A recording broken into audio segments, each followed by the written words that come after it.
കാര്യത്തിന് നമ്മൾ ഇസ്തിഷാറത്തും ഇസ്തിഖാറത്തും ചെയ്തതിന് ശേഷം അല്ലാത്തൊരു കാര്യം ചെയ്യാൻ പാടില്ല. ഇത് പറയാനല്ല ഞാൻ വന്നത്, ഞാൻ അങ്ങനെ തുടക്കത്തിൽ പറയാം. അപ്പം ഞങ്ങൾക്ക് പറഞ്ഞതിൻ്റെ ഒരു ഗൗരവം പറഞ്ഞുതരാം. നിങ്ങളൊരു കാര്യം ഏതൊരു കാര്യം ഒരു ഇസ്തിഖാറത്തും ഒരാൾ ഇസ്തിഖാറത്തും ചെയ്യാതെ അയാളുടെ കർമ്മത്തിൽ പരാജയപ്പെട്ടാൽ ഫലാ യലൂമന്ന ഇല്ലാ നഫ്സഹു, അവനെ അല്ലാതെ ആക്ഷേപിക്കാൻ പാടില്ല. രണ്ട് കാര്യം ചെയ്യാൻ നമുക്ക് നിർബന്ധമാണ്. നിർബന്ധം എന്നാൽ സുന്നത്താണ്, പക്ഷെ സുന്നത്ത് രണ്ട് നിർബന്ധമാണ്. ഫലാ യലൂമന്ന ഇല്ല, ഒരാൾ ഇസ്തിഷാറത്തോ ആദ്യം ചെയ്യേണ്ടത്, ഹജ്ജിന് പോവുകയാണെങ്കിലും ആദ്യം ഞാൻ ഇക്കൊല്ലം ഹജ്ജിന് പോകാൻ ഉദ്ദേശിക്കുന്നു എന്ന് ഒരു സാലിഹായ മുത്തഖിയാണെന്ന് നമുക്ക് തോന്നുന്നൊരു മനുഷ്യനോട് പറയണം. ഒരു തമ്മാടിനോട് കച്ചവടക്കാരനോട് പോയിട്ട് പറഞ്ഞ കാര്യമില്ല. ഓനോട് പറഞ്ഞാൽ ശരിച്ചാ എത്രയാവും, 5 ലക്ഷം റുപ്യാവും, അത് ഇതിൻ്റെ കച്ചവടത്തിലിട്ടോ, അടുത്ത കൊല്ലം 10 ആവും, അടുത്ത കൊല്ലം പോയാൽ പോരെ എന്നും പറയും. ആര് പറയും? ഒരു കച്ചവടക്കാരനോട് ചോദിക്കരുത്. ആരോട് ചോദിക്കണം? സാലിഹ മനുഷ്യൻ ചോദിക്കണം. നിങ്ങൾക്ക് സാലിഹാണെന്ന് തോന്നുന്ന ഒരാളോട് ചോദിക്കണം. പിന്നെ നിങ്ങൾ ഇസ്തിഖാറത്തും ചെയ്യണം. ഇത് രണ്ടും നിങ്ങളുടെ പ്രാഥമികമായ കാര്യമാണ്. ഇല്ലാതെ നീ ഒന്നും ചെയ്യരുത്. ഒന്നും. എനിക്ക് സുബഹിൻ്റെ ശേഷം കുറച്ച് ദിക്റെല്ലാം ഉദ്ദേശിക്കുന്നുണ്ട്. എന്താ പറ്റിയത്? അങ്ങനെ എല്ലാവരോട് ചോദിക്കുന്നു. അമലുകൾ ചെയ്യുന്നു പക്ഷെ തിറക്ക ഉണ്ടാവുന്നില്ല എന്ന് പലരും പറയും. ഞാൻ അമൽ ചെയ്യുന്നുണ്ട് പക്ഷെ ഒരു കയറ്റം ഉണ്ടാവുന്നില്ല. ഞാൻ അമൽ ചെയ്യുന്നുണ്ട് പക്ഷെ കയറ്റം വരുന്നില്ല.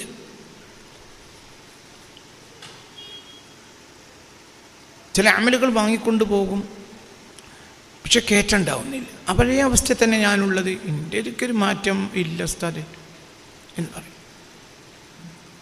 നമ്മൾ തന്നെ നമ്മളെ മുകളിലുള്ളവരോട് പറയും, എനിക്ക് മാറ്റം ഉണ്ടാവുന്നില്ല.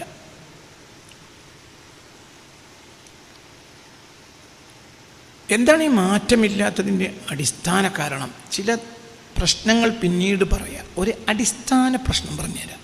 അത് ഈ വിഷയവുമായി ബന്ധപ്പെട്ടതാണ്. അടിസ്ഥാനപ്പെട്ട ഒരു പ്രശ്നം.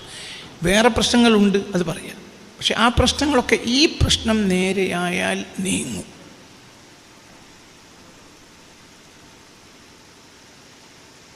ഇപ്പം നമ്മൾ എന്താ പറയുക, നമ്മളെ എന്താ പറയുക, ഒരു മുറ്റം വെള്ളം അടിച്ച് കഴുകണം എന്ന് സങ്കല്പിക്കുക. അപ്പോൾ കുറേ ചെളിയുണ്ട് മുറ്റത്ത്.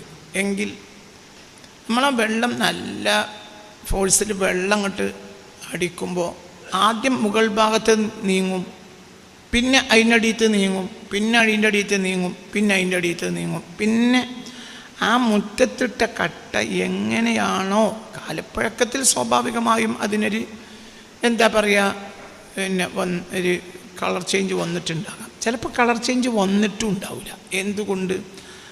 അത് ഇട്ടതിന് ഉടനെ തന്നെ അതിൽ ചെളി വന്നിട്ടുണ്ടാവും. പിന്നെ ആ ചെളി നീങ്ങിക്കഴിഞ്ഞാൽ അതിൻ്റെ ഒറിജിനൽ കളർ പുറത്ത് വരും.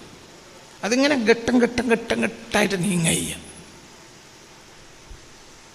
ആദ്യം എന്ന് പറഞ്ഞാൽ അട്ടി ചെളി കിടക്കുകയാണ്. അപ്പം മുകൾ ഭാഗത്ത് നീങ്ങും, പിന്നെ അതിൻ്റെ അടിയത്ത് വീണ്ടും പിടിച്ചു കൊടുക്കണം, പിന്നെ അതിൻ്റെ അടിയത്ത് നീങ്ങും, പിന്നെ അതിൻ്റെ അടിയത്ത് നീങ്ങും, പിന്നെ കളറ് ശുദ്ധമായ കട്ടയായിട്ട് മാറുന്നത് നിങ്ങൾ കണ്ടിട്ടില്ലേ? ഇതന്നെ ഒറ്റ പണിയെ എടുക്കാനുള്ളൂ. ഒരു പണി എടുത്താൽ എല്ലാം നീങ്ങും. ഇനി അടുത്ത ദിക്ർ പറഞ്ഞു തരണ്ട. ദിക്ർ ചെല്ലിയോണ്ട് രക്ഷപ്പെടാൻ പോണില്ല. ദിക്ർ ചെല്ലാതെ രക്ഷപ്പെടാൻ പോണില്ല. ദിക്ർ ആവറേജ് നിനക്കുണ്ടല്ലോ. അപ്പം ഞാൻ പറയുന്നത്, തിജാനിയത്തിൻ്റെ അമൽ എൻ്റെ കയ്യിൽ നിന്ന് വാങ്ങിക്കൊണ്ടുപോയ ആളുകൾ, ഞാനടക്കം, നമ്മൾക്കൊക്കെ ഒരു ദിക്ർ ചെല്ലാനുണ്ട്. ഞാനും ഇന്ന് സുബഹിക്ക് മുമ്പ് സുബാഹിൽ വെള്ളിയാഴ്ച ചെയ്യേണ്ട അമൽ തഹജ്ജുദ് നിസ്കാരം കഴിഞ്ഞ് അമൽ ചെയ്തിട്ടാണ് പിന്നെ രണ്ടാമത്തെ ലേശ നേരം കടന്നത്. എന്തുകൊണ്ട്? സുബഹിൻ്റെ ശേഷം തിരക്കുകളുണ്ട്, ക്ലാസ് അല്ലേ. അപ്പം ഞാനും എൻ്റെ ദിക്ർ എല്ലിയിട്ടുണ്ട്. ഈ ദിക്റുകളൊക്കെ പലരും നിങ്ങൾ എൻ്റെ കയ്യിൽ നിന്ന് വാങ്ങിക്കൊണ്ടുപോയിട്ടുണ്ട്, അല്ലാത്തവരെ കയ്യിൽ നിന്നും വാങ്ങിയിട്ടുണ്ട്. അതൊക്കെ നിങ്ങൾ ചൊല്ലിക്കൊണ്ടിരിക്കുന്നുമുണ്ട്. പക്ഷെ തറക്കേ ഉണ്ടാവുന്നില്ല, ഒരു ഉയർച്ച ഉണ്ടാവണില്ല. അപ്പം എന്താണ് ഈ ഉയർച്ച ഉണ്ടാകാതിരിക്കാനുള്ള കാരണം എന്ന് നമ്മൾക്ക് എളുപ്പത്തിൽ കണ്ടെത്താൻ കഴിയും. വളരെ ഈസിയാണത് കണ്ടെത്തൽ. അതിനൊരു വാതിൽ ഞാൻ തുറന്നു തരാം. ആ വാതിൽ എളുപ്പമാണ്, നല്ല എളുപ്പമുള്ള വാതിലായത്. നിങ്ങൾ അതേപോലെ തന്നെ ഖാദിരിയത്തിന് അമൽ വാങ്ങി ഖാദിരിയത്തിന് അമൽ ചെയ്യുന്നവർ ഈ കൂട്ടത്തിലുണ്ടാകാം. റിഫായിയത്തിന് അമൽ വാങ്ങിയിട്ട് ചെയ്യുന്നവരുണ്ടാകാം. നക്ഷബന്ദിയത്തിന് അമൽ വാങ്ങി എന്തെങ്കിലും അമൽ വാങ്ങി ചെയ്യണം. തോന്നിയത് ചെയ്താൽ പോരാ. തോന്നിയത് തോന്നുമ്പോൾ അങ്ങനെ ചെയ്താൽ പോരാ. നിങ്ങൾ എൻ്റെ കയ്യിൽ നിന്ന് അമൽ വാങ്ങുന്നതിന് ഒരു നിർബന്ധവും ഇല്ല. പക്ഷേ ഒരാളെ കയ്യിൽ നിന്ന് ഒരു അമല് വാങ്ങി ചെയ്യുന്നത് നിങ്ങൾക്ക് നല്ലതാണ്, ഒരു പിടുത്തുണ്ടാവും. അവരോട് നമ്മൾ കരാർ ചെയ്യും. ഇങ്ങനെ ആ കരാർ കൃത്യമായി പാലിക്കും. അത് പാലിച്ചിരിക്കണം. അത് നമ്മൾ തിരഞ്ഞെടുത്തതുമല്ല ദിക്ർ, അത് അള്ളാഹുവിൻ്റെ ഹബീബ് സല്ലല്ലാഹു അലൈഹി വസല്ലം തങ്ങൾ അഹ്മദ് തിജാനി തങ്ങൾക്ക് കൊടുത്താണ് എൻ്റെ കയ്യിലുള്ള ദിക്ർ. അങ്ങനെ ഷെയ്ഖ് അബ്ദുൽ ഖാദർ ജീലാനി തങ്ങൾക്ക് കൊടുത്തിട്ടുണ്ടാവും, ഷെയ്ഖ് റിഫായി തങ്ങൾക്ക് കൊടുത്തിട്ടുണ്ടാവും, ബഹാവുദ്ദീൻ നക്ഷബന്ദി തങ്ങൾക്ക് കൊടുത്തിട്ടുണ്ടാവും. അള്ളാഹു അവരുടെയൊക്കെ ദർജ കൊടുക്കട്ടെ. അങ്ങനെ അങ്ങനെ അങ്ങനെ മനസ്സിലാവേണ്ട പറഞ്ഞത്. ബഹുമാനപ്പെട്ട എന്താ പറയുക, ഖാജ ചിശ്തി തങ്ങൾക്ക് റളിയല്ലാഹു അൻഹും അല്ലാഹു വനഫഅനാ ബിഉലൂമിഹിം വഅസ്റാരിഹിം, അല്ലാഹു അവരൊക്കെ ദർജ കൊടുക്കട്ടെ. അപ്പോൾ എങ്ങനെ ഒരു വഴി നമുക്ക് വേണം, നിർബന്ധം. മറ്റേ നമ്മൾ ഈ ദിക്റൊക്കെ ചെല്ലാന്ന് പറഞ്ഞാൽ അവിടെ തിരഞ്ഞെടുത്തവനാരാ? നമ്മളാണ്. അവിടെ ഒരു കിബറുണ്ട്, അതും പൊട്ടിക്കണം. അവിടെ നമ്മളാണ് തിരഞ്ഞെടുത്തത്.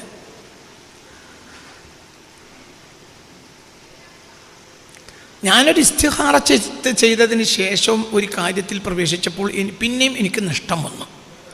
ഞാൻ ഇസ്തിഖാറത്ത് ചെയ്തു, എന്നിട്ടൊരു കാര്യം ഞാൻ തുടങ്ങി, എന്നിട്ട് എനിക്കതിൽ നഷ്ടം വന്നു. അപ്പം ഞാൻ അവലംബിക്കുന്ന ഒരു വലിയ മഹാനായ ആളോട് ചോദിച്ചു, അങ്ങനെ ഇസ്തിഖാറത്ത് ചെയ്തിട്ടാണ് തുടങ്ങിയത്, പക്ഷേ എനിക്ക് നഷ്ടം വന്നു. അപ്പോൾ പറഞ്ഞു, ആരാണ് നിന്നോട് ഇസ്തിഖാറത്ത് ചെയ്യാൻ പറഞ്ഞത്? അത് ശൈത്താനായി കൂടെ? ഇസ്തിഖാറത്തിന് മുമ്പ് ചെയ്യേണ്ട ഒരു കാര്യമുണ്ടല്ലോ, ഇസ്തിഷാറത്ത്. അള്ളാഹു ആദ്യം ചെയ്തത് ഇസ്തിഷാറത്താണല്ലോ.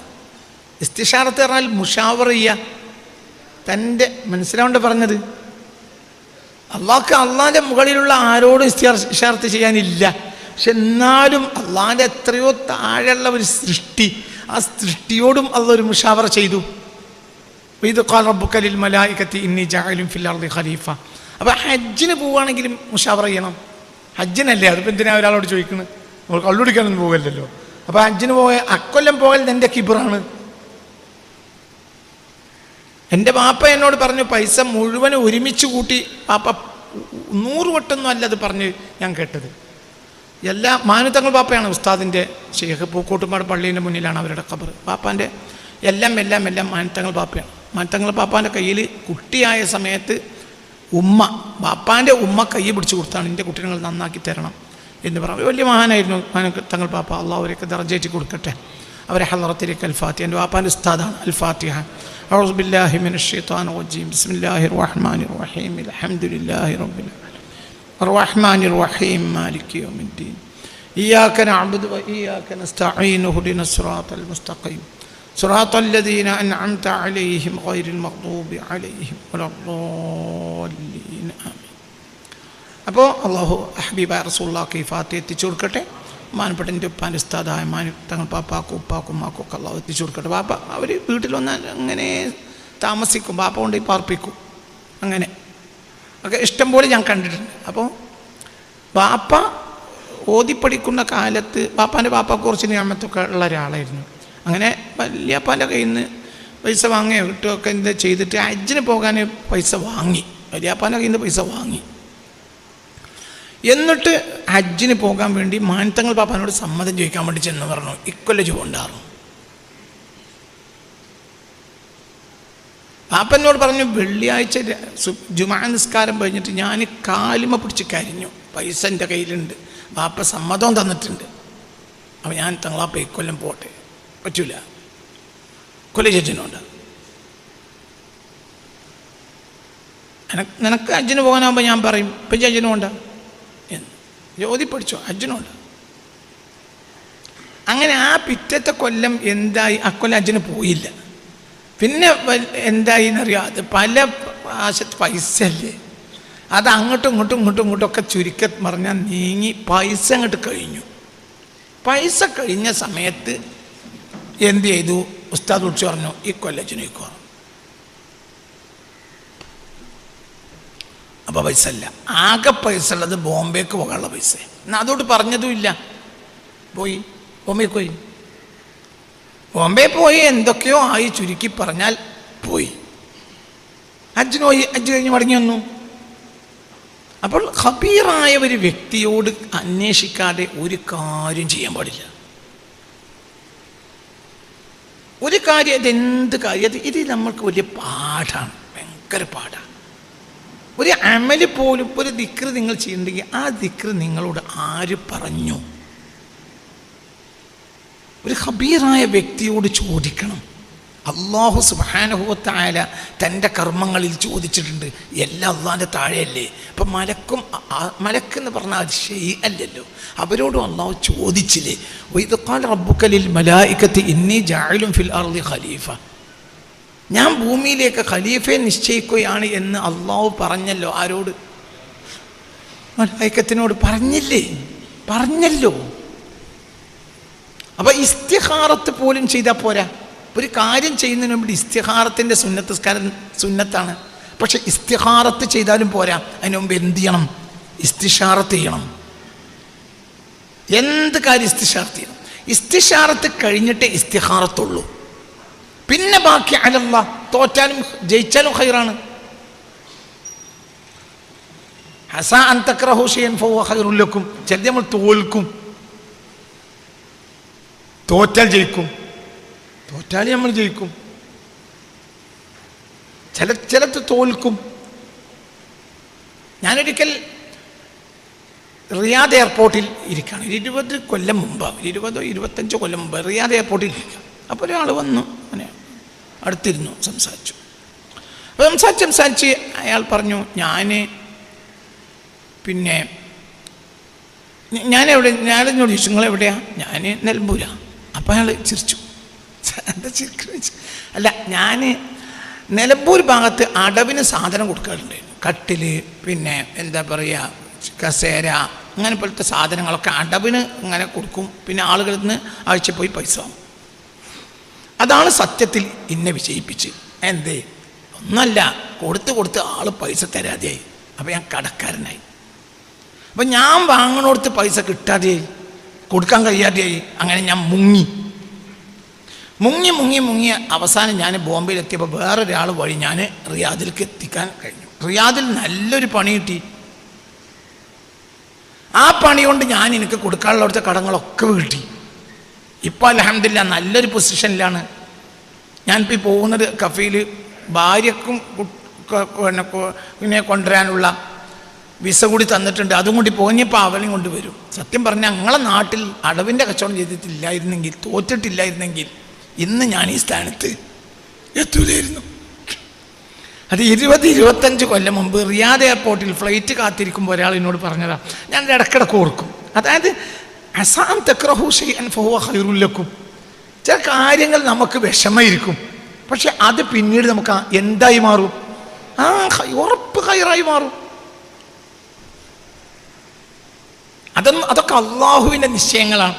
അപ്പോൾ ഏതൊരു കാര്യത്തിനും നമ്മൾ ഇസ്തിഷാറത്തും ഇസ്തിഖാറത്തും ചെയ്തതിന് ശേഷം അല്ലാത്തൊരു കാര്യം ചെയ്യാൻ പാടില്ല. ഇത് പറയാനല്ല ഞാൻ വന്നത്, ഞാൻ അങ്ങനെ തുടക്കത്തിൽ പറയാം. അപ്പോൾ ഞങ്ങൾക്ക് പറഞ്ഞതിൻ്റെ ഒരു ഗൗരവം പറഞ്ഞുതരാം. നിങ്ങളൊരു കാര്യം, ഏതൊരു കാര്യവും ഒരു ഇസ്തിഖാറത്തും ഒരാൾ ഇസ്തിഷാറത്തും ചെയ്യാതെ അയാളുടെ കർമ്മത്തിൽ പരാജയപ്പെട്ടാൽ ഫലാ യലൂമന്ന ഇല്ലാ നഫ്സഹു, അവനെ അല്ലാതെ ആക്ഷേപിക്കാൻ പാടില്ല. കാര്യം ചെയ്യാൻ നമുക്ക് നിർബന്ധമാണ്. നിർബന്ധം എന്നാൽ സുന്നത്താണ്, പക്ഷെ സുന്നത്ത് ചിലത് നിർബന്ധമാണ്. ഫലാ യലൂമന്ന ഇല്ല. ഒരാൾ ഇസ്തിഷാറത്തോ ആദ്യം ചെയ്യേണ്ടത്, ഹജ്ജിന് പോവുകയാണെങ്കിലും ആദ്യം ഞാൻ ഇക്കൊല്ലം ഹജ്ജിന് പോകാൻ ഉദ്ദേശിച്ചിരുന്നു എന്ന് ഒരു സ്വാലിഹായ മുത്തഖിയാണെന്ന് നമുക്ക് തോന്നുന്നൊരു മനുഷ്യനോട് പറയണം. ഒരു തമ്മാടിനോട്, കച്ചവടക്കാരനോട് പോയിട്ട് പറഞ്ഞ കാര്യമല്ല. ഓനോട് പറഞ്ഞാൽ ശരി, എത്രയാവും? 5 ലക്ഷം റുപ്യാവും. അത് ഇതിൻ്റെ കച്ചവടത്തിലിട്ടോ, അടുത്ത കൊല്ലം 10 ആവും, അടുത്ത കൊല്ലം പോയാൽ പോരെ എന്നോ പറയും. ആര് പറയും? ഒരു കച്ചവടക്കാരനോട് ചോദിക്കരുത്. ആരോട് ചോദിക്കണം? ഒരു സ്വാലിഹ മനുഷ്യനോട് ചോദിക്കണം. നിങ്ങൾക്ക് സ്വാലിഹാണെന്ന് തോന്നുന്ന ഒരാളോട് ചോദിക്കണം.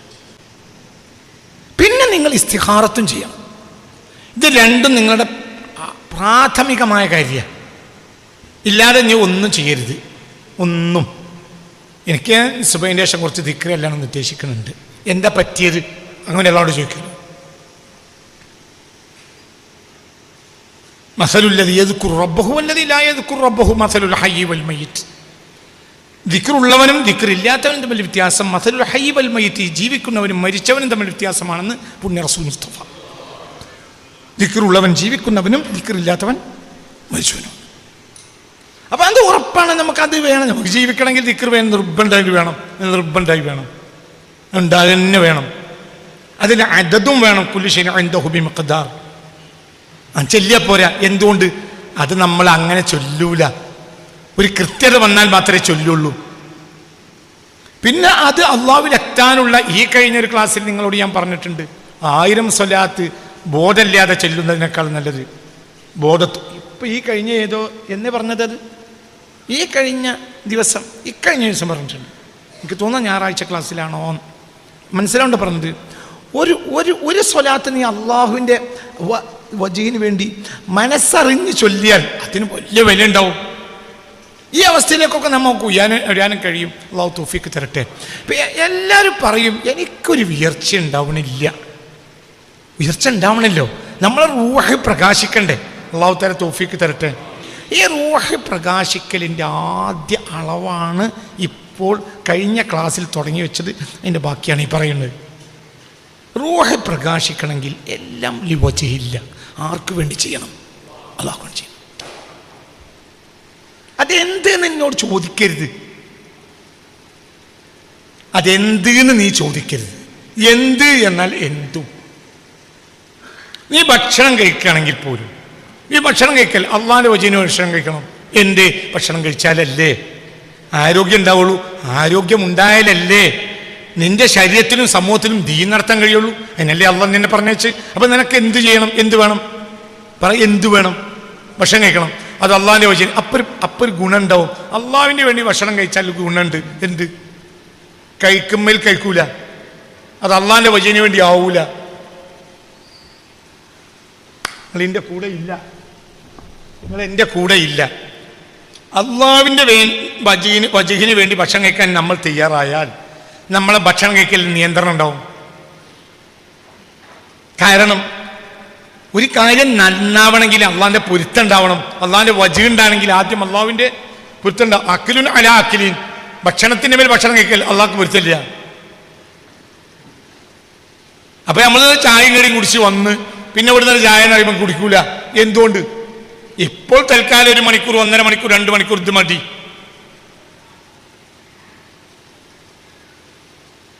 നിങ്ങൾക്ക് പറഞ്ഞ് മനസ്സിലായോ? രാവിലെ ഞാൻ വീട്ടിൽ നിന്ന് വരികയാണെങ്കിൽ, ഇപ്പം ഇവിടുന്ന് വരുമ്പോൾ കുട്ടികളിൻ്റെ കൂടെ ഉണ്ടാവും, ഹിഫ്ള് പഠിക്കുന്ന കുട്ടികൾ, പെൺകുട്ടികൾ കൂടെ ഉണ്ട്. അപ്പം വെള്ളിയാഴ്ച ആണെങ്കിൽ ഞാൻ അവർക്ക് ചായ വാങ്ങി കൊടുക്കൂല. എന്തുകൊണ്ട്?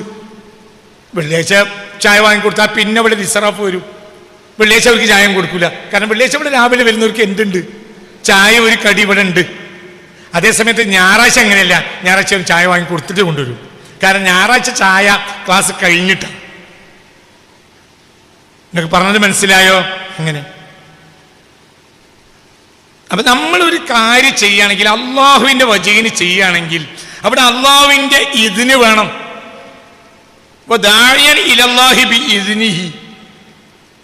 സത്യത്തിൽ ഈ ബി ഇദ്നിഹി എന്നുള്ളത് ആയത്തിനൊരു ബുദ്ധിമുട്ടുണ്ടാക്കിയതാണ്. ഞാൻ എന്നും ആലോചിക്കും, ഇതെന്താ ഇപ്പം അള്ളാഹ് അവിടെ കൊടുത്തു? ഇല്ലെങ്കിൽ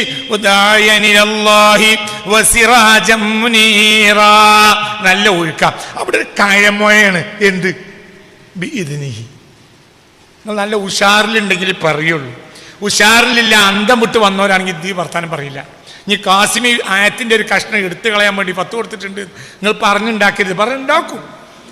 അപ്പം അയാളെ പുതിയ വാദം, ആയത്തിൻ്റെ ഒരു കഷ്ണത്തിൽ കയമോയ വന്നിട്ടുണ്ട്, അത് എടുത്തു കളയപ്പോൾ ആയത്തന്നെ ഇപ്പം ഇയാൾ അടുത്ത ചേകനൂർ കാസിമിയാണെന്ന് പറഞ്ഞ് എത്രയാ എഴുത്ത് വന്നത് സോഷ്യൽ മീഡിയയിൽ. അടുത്ത ചേകനൂർ കാസിമിയാണ്. എത്രയോ വന്നു, എത്രയോ 2026 വന്നിട്ടുണ്ട്. 26 തുടങ്ങിയിട്ടല്ലേ ഉള്ളൂ. 2026 സോഷ്യൽ മീഡിയയിൽ വന്ന അടുത്ത ചേകനൂർ കാസിമിയാണ്. അള്ളാഹു നമ്മളെ കാത്ത് രക്ഷിക്കട്ടെ. ഇവിടെ ഇത് ഞാൻ പറഞ്ഞത് ബി ഇദ്നിഹി, ബി ഇദ്നിഹി. അള്ളാഹുവിലേക്ക് ക്ഷണിക്കണം. പക്ഷേ എന്ത് വേണം? അള്ളാഹിന് സമ്മതം വേണം. എന്തിനിപ്പോൾ വാക്ക്? സമ്മതം അല്ലെങ്കിൽ ക്ഷണിക്കണ്ട. മുദാഇയൻ ഇലല്ലാഹി ബി ഇദ്നിഹി. യാ അയ്യുഹൽ മുദ്ദസിർ ഖും ഫഅൻദിർ അപ്പോഴാ ദേവത്ത് ഇത്. എന്തേ ദേവത്ത് നേരത്തെ ചെയ്തൂടെ? ചെയ്തില്ല. എന്തേ? സമ്മതല്ല. അള്ളാഹുവിന്റെ ഹബീബ് സമൂഹത്തെ വിളിച്ച് ഇത് പറയണം. നിങ്ങൾ എന്ത് വിചാരിച്ച് നേരെ ഇറാഖോയിൽ നിന്ന് വന്നിട്ട് ഇഖ്റ ബിസ്മിയിൽ ആദ്യത്തെ 5 ആയത്തിന് കിട്ടിയ ഉടനെ വരിയിട്ടാന്ന് പറഞ്ഞോ നബി? പ്രധാനപ്പെട്ട അഭിപ്രായം, ഇഖ്റ ബിസ്മി ഇറങ്ങിയിട്ട് യാ അയ്യുഹൽ മുദ്ദസ്സിർ വരുന്നതിനിടയിൽ 3 വർഷം ഉണ്ടായിട്ടുണ്ട്. 3 വർഷം കഴിഞ്ഞിട്ടാണ് പരസ്യ പ്രബോധനം വരുന്നത്. ബി ഇദ്നിഹി, അള്ളാഹുവിലേക്ക് ക്ഷണിച്ചാ പോരാ. അള്ളാഹുവിലേക്ക് ക്ഷണിക്കണ നല്ല കാര്യമല്ലേ? നിനക്കല്ല കാര്യമാണ് ആര് പറഞ്ഞു? അതാര് പറഞ്ഞു? നിനക്കത് നല്ല കാര്യമാണെന്ന് ആര്യ പറഞ്ഞു? നിനക്ക് നന്നാലല്ലേ നിന്റെ ബാധ്യത. അള്ളാഹ് മനസ്സിലായില്ല. അള്ളാഹ് ഇജ്ജല്ലോ. അള്ളാഹു ഇജ്ജാണോ? അള്ളാഹു ഇജ്ജാണോ? അല്ല. ഇജ്ജ് അള്ളാഹിനെ സൃഷ്ടിയല്ലേ. ഞാൻ മുനീറെ എന്നെ കല്യാണത്തിന് വിളിച്ചു. മുനീറ, ഞാൻ എന്നെ കല്യാണത്തിന് വിളിച്ചു. നിനക്കെന്താ ബാധ്യത? കല്യാണത്തിന് വരിക. ഇനി മനസ്സിലായില്ല. ഫവാസിനെ വിളിക്കണമെങ്കിൽ, അല്ലെങ്കിൽ ഇവനെ വിളിക്കണമെങ്കിൽ, അബ്ദുള്ളാജിനെ വിളിക്കണമെങ്കിൽ, മോയ്കുട്ടിനെ വിളിക്കണമെങ്കിൽ, മൊഹമ്മദ്കാക്കാനെ വിളിക്കണമെങ്കിൽ, നമ്മളൊക്കെ ആഴ്ച കാണുന്ന ഒരാപ്പൽ ബന്ധങ്ങൾക്കിടയിലുണ്ട്. പല കോണുങ്ങൾക്കിടയിൽ ആഴ്ച നടന്നിട്ടും ഉണ്ടാവും. വിളിക്കണമെങ്കിൽ ഞാൻ എന്ത് പറയണം? മുനീറെ, ജി വരികയുള്ളവരൊക്കെ വിളിച്ചാട്ടെ, എല്ലാവരും വിളിക്കാൻ എനിക്ക് നേരം കിട്ടൂല. അപ്പൊ എനിക്ക് വിളിക്കാം. അല്ലെങ്കിൽ ഞാൻ എന്നോട് ചോദിക്കുകയും ചെയ്യാം. എന്ത് സാറേ, ഞാൻ വേറെ ആരോടെങ്കിലും പറയേണ്ടതുണ്ടോ? അതവിടെ കട്ടെ. അപ്പൊ ഈ വിളിക്കും വേണ്ട. അല്ല, പറഞ്ഞോടോ. ഇതിനാണ് ബി ഇദ്നിഹി എന്നറിയാം. അല്ലെങ്കിൽ ഞാൻ എന്നെ വിളിച്ചാൽ നിനക്ക് വരൽ മാത്രമേ ബാധ്യതയുള്ളൂ, അതിനെ പറ്റുള്ളൂ. ഇജും ഒരു 10-25 ആളും 2 ഇന്നോവയ്ക്കാണ് വന്നിട്ട് ഇറങ്ങി. നമ്മളാകെ എന്നെ പോലെ 10 ആക്കളെ ചോറ് ഉണ്ടാക്കിയിട്ടുള്ളൂ. മുഖം വെളുക്കോ കറുക്കോ? ഈ അമുക്കിനോട് പറഞ്ഞു കുടുങ്ങിയാലും പഠിച്ചവന്. എന്റെ വീട്ടിലേക്ക് ആളെ വിളിക്കാൻ എന്നോട് ആര് പറഞ്ഞു? നിങ്ങൾ എന്ത് വിചാരിച്ച്? എന്തിനാടാ അവിടെ ഒരു വാക്കങ്ങനെ? ബി ഇദ്നിഹി, ബി ഇദ്നിഹി, ബി ഇദ്നിഹി. ഞാൻ ഇന്ന് രാവിലെ പൂവാട്ടുറമെന്ന് എൻ്റെ വീട്ടിൽ നിന്ന് വരിക. അപ്പൊ ഇങ്ങനെ വരുന്ന സമയത്ത് ഇവിടെ അടുത്ത് ഏകദേശം PHന്റെ അവിടെ എത്തിയപ്പോൾ മൂസക്കുട്ടി എൻ്റെ കയ്യിൽ ഫോണ് ആരോട് സംസാരിക്കുന്നുണ്ട്. എന്നിട്ട് ഫോൺ എൻ്റെ കയ്യിൽ തന്നു. ഖത്തറിന്ന് ഒരാൾ വിളിക്കാണ്. ഉസ്താദിനോട് എന്തോ ഒരു ദിക്ർ വാങ്ങാൻ വേണ്ടി വിളിക്കുക. അപ്പൊ ആയിക്കോട്ടെ, ഞാൻ വാങ്ങി. ഞാൻ പറഞ്ഞു കൊടുത്തു. എന്തുകൊണ്ട്? ഇത് എനിക്ക് പറഞ്ഞു കൊടുക്കാൻ അധികാരമുണ്ട്. അവർക്കാരധികാരം കൊടുത്തു, അവരെ മുകളിലുള്ളവർ. അങ്ങനെ പോയാൽ അവർക്കാരധികാരം കൊടുത്തു. പുണ്യറസൂലിന് ആരധികാരം കൊടുത്തു? അല്ലാഹു. ഇതിന് ഈ പറഞ്ഞാൽ അള്ളേടോ. ഹദീത്താണെങ്കിൽ നിങ്ങൾക്ക് ലൈഫാണ് അറിയാം. ഖുർആൻ ലൈഫാകണ മെഷീൻ ഇറങ്ങിയിട്ടില്ലല്ലോ. മിക്കവാറും അടുത്തിറങ്ങും. ഖുർആൻ ലൈഫാക്കണ മെഷീൻ മിക്കവാറും അടുത്തിറങ്ങും. ഒരു 10 കൊല്ലത്തിനുള്ളിൽ ഖുർആൻ ലൈഫാണ് മെഷീൻ ഇറങ്ങും. മാപ്പിളാണ് ലൈഫാക്കും, ഖുർആൻ്റെ ലൈഫാക്കും. ഹദീത്ത് പോട്ടെ, ഹദീത്ത് ലൈഫായി കഴിഞ്ഞു. ഇപ്പൊ ഖുർആനല്ലേ ബാക്കിയുള്ളൂ, അതും ലൈഫാക്കും. എന്തിനാടാ ഇവിടെ ഒരു ബിഇദ്നിഹി പറഞ്ഞു? ബിഇദ്നിഹി, ബിഇദ്നിഹി. യാ അയ്യുഹൻ നബിയു ഇന്നാ അർസൽനാക ഓത്. യാ അയ്യുഹൻ നബിയു ഇന്നാ അർസൽനാക ഷാഹിദൻ വമുബശ്ശിറൻ വനദീറ വദാഇയൻ ഇലല്ലാഹി വസിറാജൻ മുനീറ. വദാഇയൻ വസിറാജൻ മുനീറൻ. ഒറ്റ ഒഴുക്ക. അതിനിടയിൽ ഒരു ജാറും മജ്റൂറും പിന്നെ ഒരു മുളാഫും മുളാഫിലയും. ബിഇദ്നിഹി, ബിഇദ്നി ബാ, ജറിന്റെ ഹർഫായ ബാ. പിന്നെ ഇദ്നി എന്ന വാക്ക് ഒരു മസ്ദറാണത്. മനസ്സിലായില്ലേ? പിന്നെ അതിന് ഹി എന്ന ലമീർ. അപ്പൊ ഒരു ജാറ് മജ്റൂർ മുളാഫ് മുളാഫിലൈ, അതൊരു കയമൊയാണ്. അപ്പൊ നബിക്ക് പോലും അള്ളാഹുവിലേക്ക് ക്ഷണിക്കണമെങ്കിൽ എന്തു വേണം? സമ്മതം വേണോ വേണ്ടേ? എന്തടച്ച് വിചാരിച്ച് നിനക്കാരുടെ സമ്മതം? എന്നൊക്കെ പറയും. വളരെ ചിന്തിക്കണം, വളരെ ചിന്തിക്കണം. സമ്മതത്തിലൊരു ഹൈറുണ്ട്, ഒരു ഹൈറുണ്ട്. ഞാൻ എൻ്റെ ജീവിതത്തിൽ 53-ാമത്തെ വയസ്സിലാണ് ഉമ്മ മരിക്കണത്. ഉമ്മാനോട് സമ്മതം വാങ്ങിയിട്ടല്ലാതെ ഞാൻ ഉറങ്ങാൻ പോയിട്ടില്ല എൻ്റെ ജീവിതത്തിൽ. ഞാൻ ഉറങ്ങട്ടെ എന്ന് ചോദിക്കും, ആയിക്കോട്ടെ എന്ന് പറയും, അല്ലാതെ ഉറങ്ങിയിട്ടില്ല. അതെന്ന് തുടങ്ങിയതാണ്, എന്നോ നമുക്ക് ഓർമ്മയില്ല. പിന്നെ നമ്മൾ പെണ്ണ് കെട്ടി കുട്ടികളായി. 53-ാമത്തെ വയസ്സായപ്പോഴത്തേന് എൻ്റെ 9-ാമത്തെ കുട്ടി ഉണ്ടായിട്ടുണ്ട്. 9 മക്കളാണ്, അതിൽ 9-ാമത്തെ കുട്ടിയും ആയിട്ടുണ്ട്. പക്ഷെ ഉമ്മാൻ്റെ സമ്മതം വാങ്ങാതെ ഉറങ്ങിയിട്ടില്ല. അവർക്ക് തങ്ങളിൻ്റെ മുന്നിലിരിക്കുന്നത്. കാരണം ഉമ്മൻ്റെ മുകളിലാണ് എന്നും. കാരണം എൻ്റെ അമ്മയാണ്. അതുകൊണ്ടാണ് നിങ്ങൾക്ക് ഏത് പ്രമാണം ഉണ്ടെങ്കിലും വലിച്ചെറിഞ്ഞാൽ ആമീന ബീവി നരകത്ത് കിടക്കില്ല എന്ന് ഞാൻ പറഞ്ഞത്. ആകാശ ഭൂമി മുഴുവൻ പറഞ്ഞാലും ഞാൻ ഈ ഭാഗത്തേക്കും, ആമീന ബീവി നരകത്തിലാണെങ്കിൽ ഞാൻ നരകത്ത് പോകും. എന്തുകൊണ്ട്? മുത്തിന് പിന്നെ 9 മാസം ഇട്ടൊരു വയറാണത്. നരകത്ത് കിടക്കാൻ അള്ളാഹു നീതിമാനാണ്. അതിന് ലോജിക്ക് 100 എനിക്ക് പറയാൻ കഴിയും. അത് നിങ്ങളോട് പറഞ്ഞിട്ട് കാര്യമല്ല. കാരണം അബ്ദുള്ള എന്ന ഒരു ആമിന ബീവി നരകത്ത് കിടക്കുമെന്ന പ്രഭാഷണങ്ങൾ നിങ്ങൾ കേട്ടിടക്കണത്. നിങ്ങളോട് വർത്താനം പറഞ്ഞിട്ട് കാര്യമല്ല.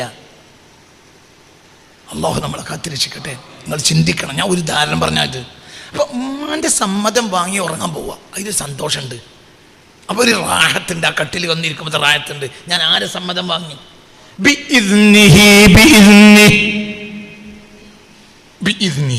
അപ്പോൾ ചെറിയ കാര്യമല്ല. ഇപ്പൊ ഖിറാഅത്തിൽ നിനക്കെൻ്റെ ഉസ്താദ് സമ്മതം തരണം. ജിബ്രീൽ ഓതിക്കൊടുത്താണ് പുന്നബി ഓതിയത്. അതാണ് സ്വഹാബത്ത് ഓതിയത്. മനസ്സിലായില്ല? ഖാരി അബ്ദുറഹ്മാൻ മുസ്ലിയാർ എനിക്ക് സമ്മതമുണ്ട്, ഓതിക്കോന്ന്. ഓതിക്കൂടെ? ഓതാ. റുബ്ബ ഖാരിൻ യൽഅനു അലൈഹിൽ ഖുർആൻ. എത്ര ഓത്തുകാർ അവരെ ഖുർആൻ ശപിച്ചുകൊണ്ടേയിരിക്കും. ചിലപ്പോൾ ഓതുന്നതിനേക്കാൾ നല്ലത് ഓതായിരിക്കലായിരിക്കും. അങ്ങനെ ഉണ്ടാവും. നിങ്ങൾ ഓത്ത് നിർത്താൻ വേണ്ടി പറയല്ല. മനസ്സിലായില്ല? അങ്ങനെ പുണ്യ നബി പറഞ്ഞിട്ടില്ല. വിഷയത്തിലേക്ക് ഇപ്പം തുറന്നിട്ടില്ല. നിങ്ങൾ ചിന്തിക്കണം. അപ്പം ഒരു കാര്യം പ്രധാനാണ്. എന്ത്? ഇതിന് നിനക്ക് തോന്നിയത് ചെയ്യലല്ലടാ ദീന്.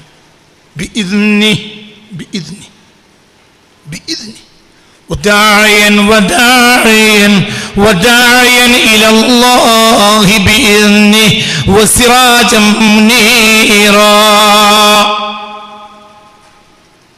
എൻ്റെ ഇതിന് ലാസ്റ്റ് കൊണ്ടേ ആക്കിക്കൂടേനോ?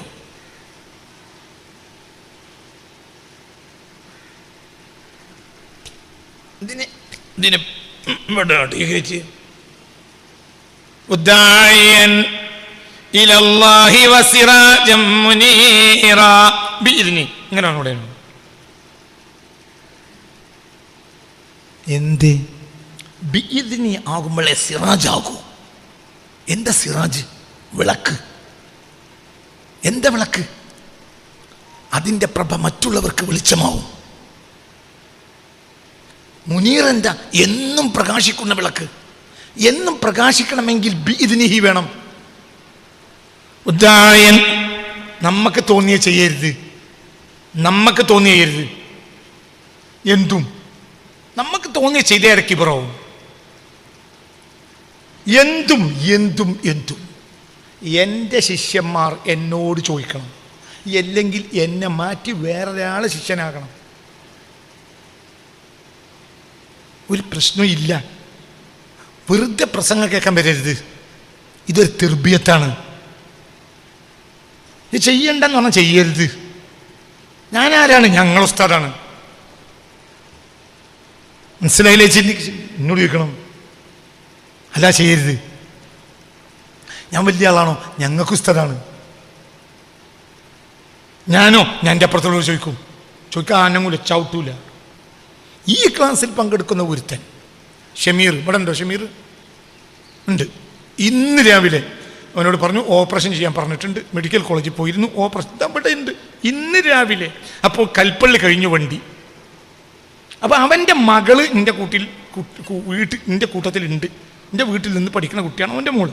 അപ്പോൾ ഓളോട് ഞാൻ ചോദിച്ചു, എൻ്റെ സീറ്റിൻ്റെ തൊട്ടപ്പുറത്താണ് ഇരിക്കണേ, മോളെ എന്താ ഉപ്പാൻ്റെ വർത്താനം? അപ്പോൾ ഉപ്പ മെഡിക്കൽ കോളേജിൽ പോകാൻ നിന്നിരുന്നു അങ്ങനെയെന്ന് പറഞ്ഞു. അപ്പോൾ ഞാൻ അവനെ വിളിച്ചു. അവൻ നമ്മളൊരു കുട്ടിയാണ്, ഇവിടെ കൊല്ലങ്ങൾ അനവധി 10-20 കൊല്ലം നമ്മളെ ക്ലാസ്സിൽ നിന്നാണ്. അപ്പോൾ എന്താണ് അതിൻ്റെ വർത്താനം? അപ്പോൾ കാര്യങ്ങളൊക്കെ പറഞ്ഞിട്ട് പിന്നെ അവൻ പറഞ്ഞു മെഡിക്കൽ കോളേജിൽ നിന്ന് ഓപ്പറേഷൻ ചെയ്യാൻ പറഞ്ഞിട്ടുണ്ട്. ഉടനെ ഞാൻ പറഞ്ഞു ചെയ്യേണ്ട, സമ്മതം കിട്ടി ചെയ്താൽ മതി. അത് ചോദിക്കണം, കാരണം കത്തി വെക്കണമെങ്കിൽ ചോദിക്കണം, നിൻ്റെ മുകളിലുള്ളവർ ചോദിക്കണം. ഇസ്തിശാറത്ത് ചെയ്യാതെ കത്തി വെക്കരുത്. ചിലപ്പോൾ നിൻ്റെ മുകളിലുള്ളവർ പറയും എന്ത് കത്തി വെക്കണ്ട, പറയാനുള്ള അധികാരം നിൻ്റെ മുകളിലൊരുക്കുണ്ട്. ചോദിക്കാൻ ചെയ്യരുത്. കാരണം എന്തുകൊണ്ട്? ചോദിച്ച് ചെയ്താൽ അതിനൊരു ബറക്കത്തുണ്ട്. ഇസ്തിശാറത്ത് സുന്നത്താണ്. ഏറ്റവും ചുരുങ്ങിയത് ബാപ്പാനോട് മനോട് ചോദിക്കണം. അത് ഡോക്ടറല്ല തീരുമാനിക്കേണ്ടത്, അത് നിന്റെ മുകളിലുള്ള തീരുമാനം. കത്തി വെക്കാണ്. ചിലപ്പോൾ ബാപ്പാന്റെ ഒരു വർത്താനം ഉണ്ടാവും, എന്ത് അത് വേണ്ടടാ. അത് എപ്പോൾ അള്ളാഹു തആല ഈ ഓപ്പറേഷൻ ചെയ്യാതെ ഒരു പരിഹാരത്തിലേക്ക് അള്ളാഹു എത്തിക്കാൻ യോഗ്യനല്ലേ ആര്? അള്ളാഹു എന്തുകൊണ്ട് എത്തിക്കും? പറ, എന്തുകൊണ്ട് എത്തിക്കും? നീ ഒരു അദബ് കാണിച്ചു. ആരോട്? പറ, ആരോട്? നിന്റെ ബാപ്പാനോട് അദബ് കാണിച്ചില്ലേ? ബാപ്പ ആരാ? ഔസത്തു അബ്വാബിൽ ജന്ന, സ്വർഗത്തിലെ നടുവിലെ വാതിലാണ് ബാപ്പ. എന്ത് വിചാരിച്ച്? അൽ അബു ഔസത്തു അബ്വാബിൽ ജന്ന, നിന്റെ ബാപ്പ എന്നെ പൊരുത്തപ്പെട്ടാണ് മരിച്ച് 100 വട്ടം. അതാ ഞങ്ങൾ ഇരിക്കുന്നത്. എൻ്റെ ഉമ്മയും അതാ ഞങ്ങൾ. പഠിച്ചാൽ എന്ത് പഠിച്ചു? ഞാൻ പഠിച്ചതൊന്നും എനിക്ക് ഓർമ്മയില്ല. എന്താ പഠിച്ചത് ഓർമ്മയില്ല. പഠിക്കാത്തതേ പറഞ്ഞുള്ളൂ, പഠിച്ചേ പറഞ്ഞില്ലേ. എന്താ പറഞ്ഞ് ഞാൻ പഠിച്ചത് ഞാൻ പറഞ്ഞിട്ടേ ഇല്ല, പഠിക്കാത്ത പറഞ്ഞു. അല്ലാഹു എങ്ങനെയാണ് ഒക്കെ പഠിച്ചാൽ അതിപ്പോൾ നിങ്ങളോട് പറയേണ്ട ആവശ്യമുണ്ട്. നിനക്കറിയില്ല അല്ലാഹു എങ്ങനെയാണ്? അപ്പോൾ എൻ്റെ കൂടെ ഉള്ളവരെന്നെ വിമർശിക്കും. നമ്മളൊപ്പം പഠിച്ചാണ് മൂപ്പർ എന്തോ വർത്താനം പറയുന്നത്. അത് സത്യമാണ്. എൻ്റെ ഒപ്പം പഠിക്കുന്നവരെന്നെ വിമർശിക്കും. എന്തുകൊണ്ട്? അവർ പറയാത്ത ഞാൻ പറയും. പഠിച്ചു പറയുന്നില്ല, പഠിക്കാത്ത പറയണത്. പഠിച്ചത് പറയുന്നില്ല, പഠിക്കാത്ത പറയുന്നത്. കേൾക്കുന്ന വിമർശനം ഉണ്ടാവും.